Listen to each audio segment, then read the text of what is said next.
পরীক্ষা করার মতো আমাদের সূর্য ছাড়া কোনো ভালো নক্ষত্র নেই। তারাগুলো প্রাকৃতিকভাবে পৃথিবীতে জীবনকে সাহায্য করে।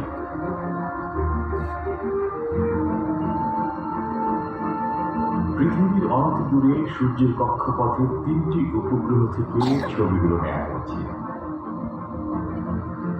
এখানে সূর্যের বাইরের পরিবেশ দেখা যাচ্ছে, মেঘাচ্ছন্ন না। বাইরের ধাপগুলো ক্রমাগত সৌর হাওয়ায় মিলে গেছে।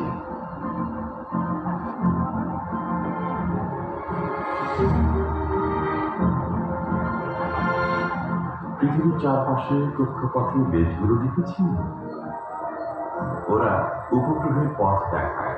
এতে কয়েকটি সূর্যের খেয়াল রাখে, কয়েকটি আবহাওয়া বা টেলিভিশন সম্প্রচার ও জিপিএস সংকেতের দিকে নজর দেয়।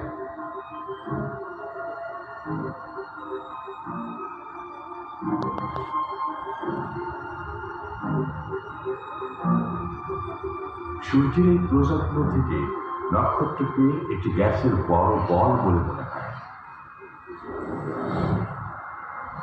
এই উজ্জ্বল বৃত্তগুলো সৌরঝড়।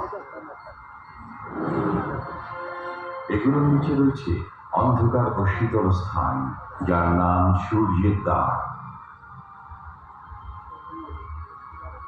রোদেলা দিনে ছায়া থেকে বেরিয়ে আমরা অনুভব করি যে সূর্য শক্তি সৃষ্টি করে।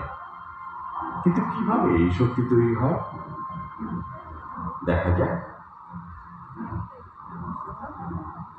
এটি সূর্যপৃষ্ঠের ঠিক নিচের প্রবাহ, পানি ফুটে ওঠার আগের মুহূর্ত। আরো গভীরে গেলে দেখা যাবে গ্যাস থেকে উৎপাদিত বিদ্যুৎ চক্রাকারে সূর্যের শক্তি বাইরে ছড়িয়ে দেয়। বিশ্ব ব্রহ্মাণ্ডের অন্যতম শক্তিশালী প্রক্রিয়ার মাধ্যমে এই শক্তি সূর্যের কেন্দ্রে উৎপন্ন হয়।